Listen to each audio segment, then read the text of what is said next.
নমস্কার বন্ধুরা, তোমরা দেখছো দ্য ইন্ডিয়ান লিগ্যাল গাইড এবং আমি রয়েছি তোমাদের সাথে সায়ন।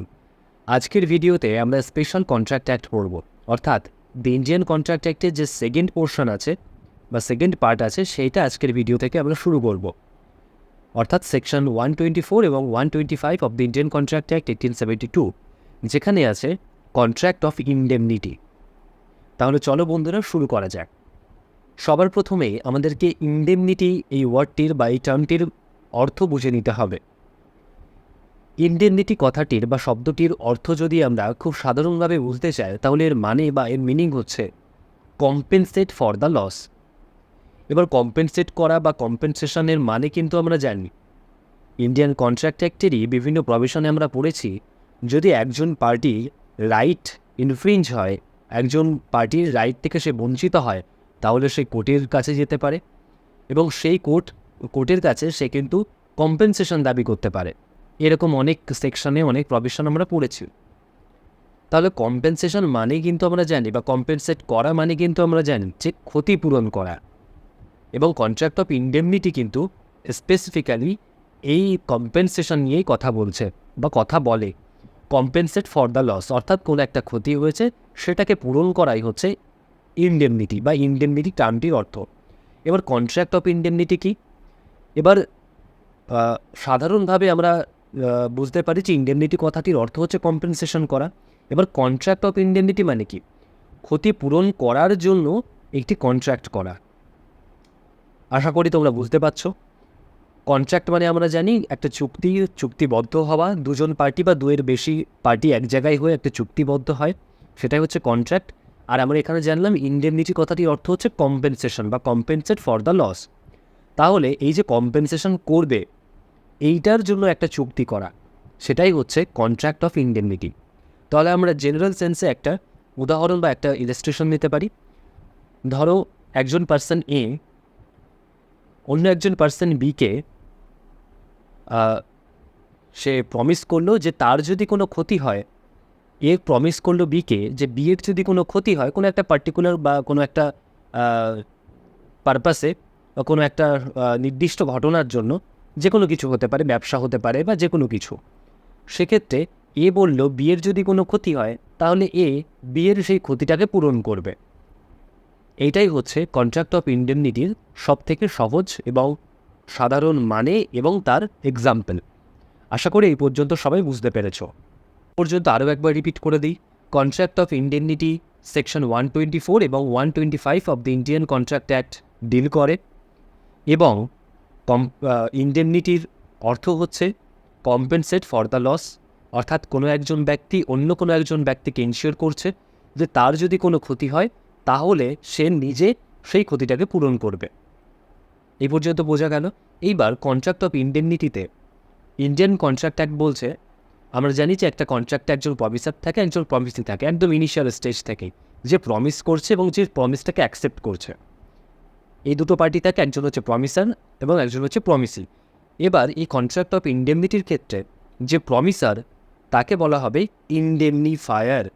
সবাই খুব ভালোভাবে মাথায় বসিয়ে নেবে, যে প্রমিসার থাকবে, যে প্রমিস করছে, অর্থাৎ যে বলছে যে আমি তোমার ক্ষতিটাকে পূরণ করব, সে হচ্ছে ইনডেমনিফায়ার।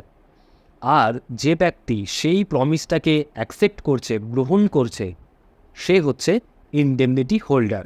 একটা জেনারেল কন্ট্রাক্টে যাকে প্রমিসার বলা হচ্ছে, কন্ট্রাক্ট অফ ইনডেমনিটির ক্ষেত্রে তাকে বলা হচ্ছে ইনডেমনিফায়ার।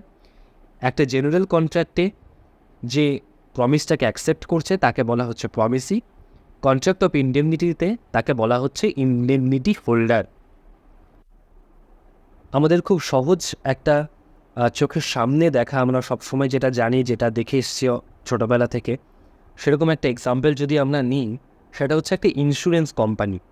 একটি ইন্স্যুরেন্স কোম্পানি আছে, সে কোম্পানি কি করে, তার যে কাস্টমার আছে বা পলিসি, কোনো অ্যাকচুয়ালি ইন্স্যুরেন্স কোম্পানির বিভিন্ন তো পলিসি থাকে, সেই পলিসিগুলো তারা বিক্রি করে, তারা সেল করে, এবং যারা সেই পলিসিগুলো কেনে, বাই করে, তারা হচ্ছে policy holder, insurance policy holder.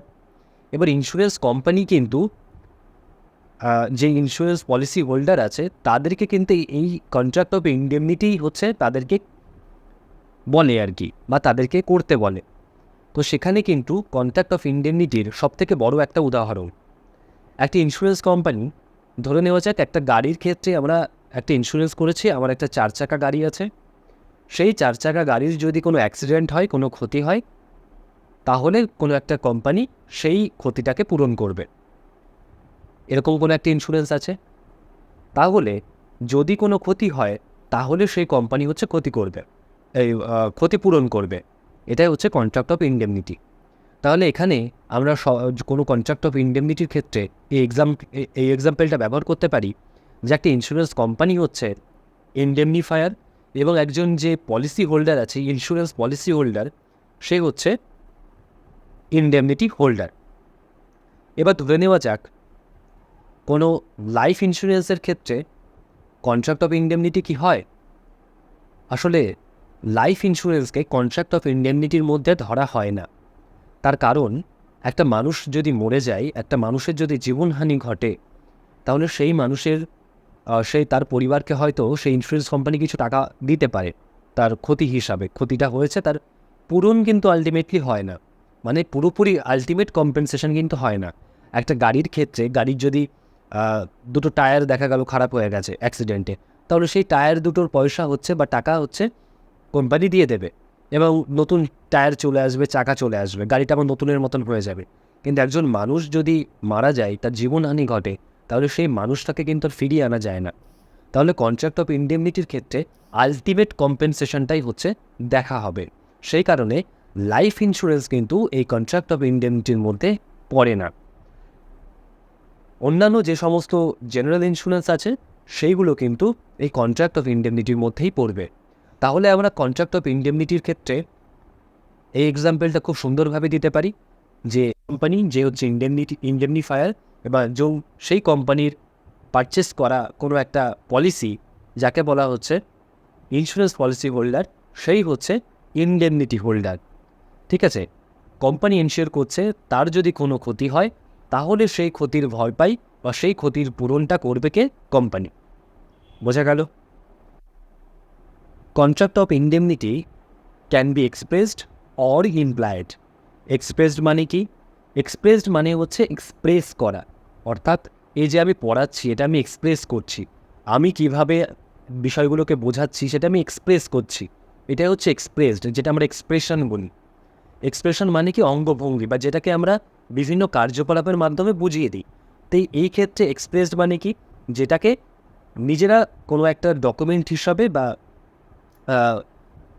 Written ইয়েভাবে করছে যেখানে, অর্থাৎ ইনডেমনিটি বন্ড, এই যে যেমন ইন্স্যুরেন্স কোম্পানির ক্ষেত্রে তারা কিন্তু একটা ইনডেমনিটি বন্ড তৈরি করে, সেখানে লেখা থাকে যে ওই ব্যক্তির জন্য যদি এরকম কোনো ক্ষতি হয়, তাহলে সেই ক্ষতি কোম্পানি পূরণ করবে। এটা হচ্ছে এক্সপ্রেসড করা। ঠিক আছে? তারা নিজেরা চাইছে বিষয়টাকে। আর ইমপ্লাইড মানে কি?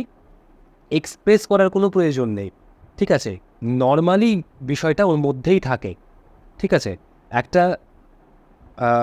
কন্ট্রাক্ট অফ এজেন্সির ক্ষেত্রে বা পার্টনারশিপের মধ্যে কন্ট্রাক্ট অফ ইন্ডেমনিটি কিন্তু আগে থেকেই ওর ভেতরে থেকে যায়। মানে ওখানে যদি উল্লেখ নাও থাকে যে এই ব্যক্তি ওকে ক্ষতিপূরণ করবে, ঠিক আছে, তা বলেও ওর ভেতরে নিজে থেকে কিন্তু থেকে যায়।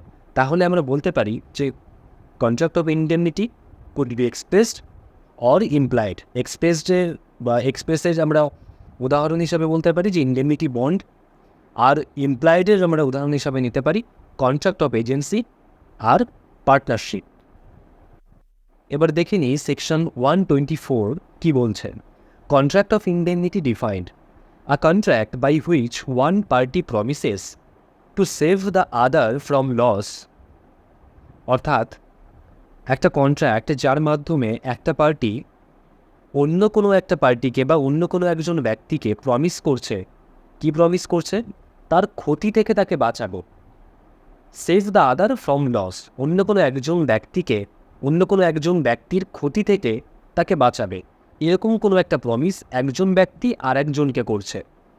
Caused to him by the contract of the promisor himself or by the contract of any third person is called the contract of indemnity. এবার সেই ক্ষতিটা কিভাবে হতে পারে? সেই ক্ষতিটা সেই প্রমিসারের মাধ্যমেও হতে পারে, বা অন্য কোনো থার্ড পার্সন বা অন্য কোনো কারণেও হতে পারে। যে কারণেই হোক না কেন, কোনো একটা পারপাসের ক্ষেত্রে যদি কোনো একজন ব্যক্তি বলে দেয় যে অন্য কোনো একজন ব্যক্তিকে বলছে যে তোমার যদি কোনো ক্ষতি হয় সেই ক্ষতি থেকে আমি তোমাকে সেভ করবো, আমি তোমাকে বাঁচাবো, তাহলেই সেটা হয়ে যাবে কন্ট্রাক্ট অফ ইনডেমনিটি। এবার আমরা চলে আসছি সেকশন 125-এ, যেখানে বলা আছে rights of indemnity holder. Indemnity হোল্ডারকে আমরা আগে পড়ে এলাম। যে প্রমিস অ্যাকসেপ্ট করছে সে হচ্ছে ইনডেমনিটি হোল্ডার, এবং যে প্রমিস করছে সে হচ্ছে ইনডেমনিফায়ার, অর্থাৎ যে কম্পেনসেট করবে সে ইনডেমনিফায়ার, যে কম্পেনসেশনটা পাবে আর কি ক্লেম করতে পারবে সে হচ্ছে ইনডেমনিটি হোল্ডার। এবার সেকশন 125 বলছে একজন ইনডেমনিটি হোল্ডারের কী কী রাইট আছে।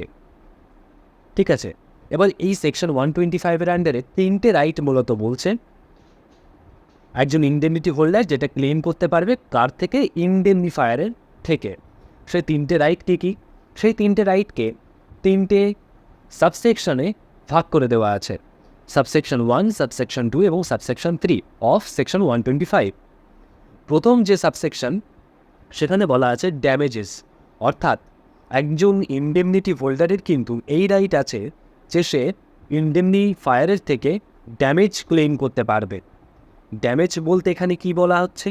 ড্যামেজ মানে সেই ক্ষতিটা যেটা প্রমিসার বা ইনডেমনিফায়ার বলেছিল যে এই ক্ষতিটা যদি হয় তাহলে ইনডেমনিফায়ার ক্ষতিপূরণ বা কম্পেনসেশন দেবে, সেই ড্যামেজের কম্পেনসেশন কিন্তু ইনডেমনিটি হোল্ডার ইনডেমনিফায়ারের থেকে ক্লেম করতে পারবে। এবার আমরা যদি আগের এক্সাম্পলটা দিয়ে বুঝি, আমার একটা 4 চাকা গাড়ি আছে, সেই গাড়িটার একটা কার ইন্স্যুরেন্স ছিল। কোনো একটা অ্যাক্সিডেন্টে আমার গাড়িটার সামনের শোটা পুরো বিগড়ে গেছে। এইবার আমি যখন কোম্পানির কাছে অ্যাপ্লাই করছি আমার কম্পেনসেশন দেওয়ার জন্য, তখন কোম্পানি বলছে কোনো একটা কারণ দেখিয়ে তারা ডিনাই করে দিচ্ছে যে তারা দিতে চায় না। এই পরিস্থিতিতে দাঁড়িয়ে আমি কোর্টে গেলাম, কোর্টে আবেদন করলাম যে অ্যাকর্ডিং টু সাবসেকশন 1 সেকশন 125 আমাকে যেন যে ইনডেমনিফায়ার আছে সে ক্ষতিপূরণ দেয়, আমার যে ড্যামেজ হয়েছে তার ক্ষতিপূরণ। ঠিক আছে, তাহলে এটাই হচ্ছে ড্যামেজেস, অর্থাৎ আলটিমেট যে ক্ষতিটা হয়েছে, যে ড্যামেজটা হয়েছে তার জন্য কম্পেনসেশন চাওয়া। সেই রাইটটা কিন্তু সবার প্রথমে একজন ইনডেমনিটি হোল্ডারের থাকবে এবং সে ক্লেম করতে পারবে ইনডেমনিফায়ারের থেকে। সাবসেকশন 2 বলছে কস্ট। কস্ট এখানে কি? Cost of court case may be recovered from indemnifier, অর্থাৎ ইনডেমনিটি হোল্ডারের কেস করার জন্য যে খরচাটা হয়েছে, সে কোর্টে এসেছে, তার একটা ফিজ আছে, সে তার উকিলবাবুকে পয়সা দিচ্ছে, সে মামলার জন্যে যে খরচাটা আছে সেই খরচাটা কিন্তু, সেই কস্টটা কিন্তু ইনডেমনিফায়ারের থেকে উসুল করতে পারবে, সে চাইতে পারবে, কোর্টে গিয়ে বলতে পারবে যে আমি এই যে কোর্টে এসেছি সেই কস্টটা যেন, সেই টাকাটা যেন, সেই ভরপাইটা যেন ইনডেমনিফায়ার আমাকে করে। তাহলে প্রথমত কি জানলাম? ড্যামেজ, সেটা দেবে। দ্বিতীয়ত হচ্ছে কস্ট, যে খরচাটা হচ্ছে কেস করতে, একটা মামলা করতে, সেই খরচাটা ক্লেম করতে পারবে। এবং সাবসেকশন 3 কে বলছে সাম। এবার সাম বলতে দেখা গেল কন্ট্রাক্ট অফ ইনডেমনিটির ক্ষেত্রে অনেক রকম তো কন্ট্রাক্ট হয়। এবার দুজন ব্যক্তি থাকে, এ বলল বিকে যে তুমি আমার ব্যবসাপাতি সব দেখো, আমার যে টাকা পয়সা তুমি সব লেনদেন করবে, ঠিক আছে, এবং তারপরে যদি তোমার কোনো ক্ষতি হয় সেটা আমি ভরপাই করব, সেই ক্ষতিপূরণটা আমি করব। বি সেই এর কথা মতো এর ব্যবসা দেখাশোনা করছে, এর জন্যে নিজের টাকা খরচা করছে, সেই টাকা অন্য বাইরের কোনো টাকা অ্যাকসেপ্ট করছে। মোট কথা এর সব ব্যবসাপাতি বি দেখাশোনা করছে। এইবার এই ব্যবসাপাতি করার সময় বি দেখা গেল নিজের পকেট থেকে বেশ কিছু টাকা এর হয়ে অন্য কাউকে পে করে দিয়েছে, কারণ এটা দেখা গেল 2 বছরের একটা প্রসেস, সে চলছিল 2 বছর পরে ডিসপুটটা অ্যারাইজ হয়েছে। এবার এই 2 বছরের মধ্যে কোনো একবার বি নিজের পকেট থেকে কাউকে একটা টাকা দিয়ে দিয়েছে এর বিজনেসের জন্য। এইবার কোর্টে গিয়ে কিন্তু বি এর কাছ থেকে সেই সাম, সে যে টাকাটা কোনো থার্ড পার্টির সঙ্গে সে কাজে লাগিয়েছে, কার পারপাসে? এর পারপাসে, সেই টাকাটা কিন্তু ক্লেম করতে পারবে। আশা করি বোঝাতে পারলাম। সাবসেকশন 1 বলছে ড্যামেজ, যে ক্ষতিটা হবে আলটিমেট সেই ক্ষতিপূরণ সেটা করবে।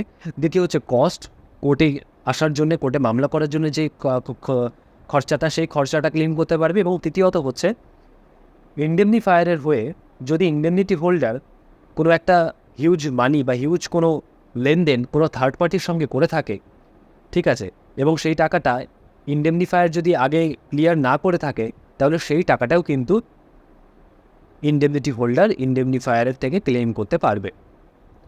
আশা করি তোমরা বুঝতে পেরেছো। আর আমার মনে হয় না এই সেকশনটা আর পড়ানোর দরকার আছে। তোমরা রিড করে নেবে পরপর সাবসেকশনগুলো। আজকের ক্লাস এই পর্যন্ত। তোমরা যদি ক্লাস ভালো লেগে থাকে তাহলে আমাদের পাশে থাকবে, ভালো না লাগলে অবশ্যই কমেন্ট করে জানাবে কীভাবে আমরা আরও ইমপ্রুভ করতে পারবো, এবং তোমরা জানাবে যে আমরা আরও কোন কোন টপিকের ওপর ভিডিও বানাতে পারি বা বানালে তোমাদের সুবিধা হয়। আমরা চেষ্টা করি যে বাংলায় যাতে আমাদের বিশেষ করে পশ্চিমবাংলার ভাই বোনদের কাছে লটাকে খুব সুন্দরভাবে পৌঁছাতে পারি। অনেক ইউটিউবে চ্যানেল আছে যেগুলো বেশিরভাগ কি বলবো 99% ইংরেজিতে ক্লাস করায়। বাংলা লয়ের যে চ্যানেলগুলো আছে তারা মূলত পড়ানো রিলেটেড ভিডিও বানায় না, তারা লিগাল কোনো ইনফরমেশান দেওয়া বা এই রিলেটেড ভিডিও করে থাকে। তো আমরা চেষ্টা করছি বাংলাতে যাতে আমাদের যারা ভাই বোন আছে, বিশেষ করে যারা বাংলা মিডিয়াম থেকে হঠাৎ করে ল পড়তে এসেছে, তাদের বেশ কিছু সমস্যা হয় প্রথম দিকটাতে, তো তাদের যাতে অনেকটা সুবিধা হয় এবং বাংলাতে যেন তারা কনসেপ্টটা ক্লিয়ার করতে পারে, তার জন্য আমাদের এই উদ্যোগ। আমরা মনে করি আমাদের যে মাতৃভাষা, তাতে যেভাবে আমরা কোনো একটা কনসেপ্ট ক্লিয়ার করতে পারবো, অন্য কোনো ভাষায় সেই কনসেপ্টটাকে পুরোপুরি ক্লিয়ার করতে পারবো না। আমরা আমাদের মাতৃভাষাতে কোনো একটা কনসেপ্ট খুব দ্রুততার সহিত খুব তাড়াতাড়ি ক্লিয়ার করে নিতে পারবো, এটা হচ্ছে আমার ধারণা। তো সেই ধারণা হিসাবেই হচ্ছে আমরা বাংলাতে ভিডিও বানাচ্ছি। তোমরা অবশ্যই যদি ভালো লেগে থাকে আমাদেরকে সাপোর্ট করো, সাবস্ক্রাইব করতে বলবো না, যদি ভালো লেগে থাকে অবশ্যই করে দিও। আর যদি কোনো কিছু খারাপ লেগে থাকে তাহলে অবশ্যই কমেন্ট করে সেটা জানিও। সকলকে অসংখ্য ধন্যবাদ।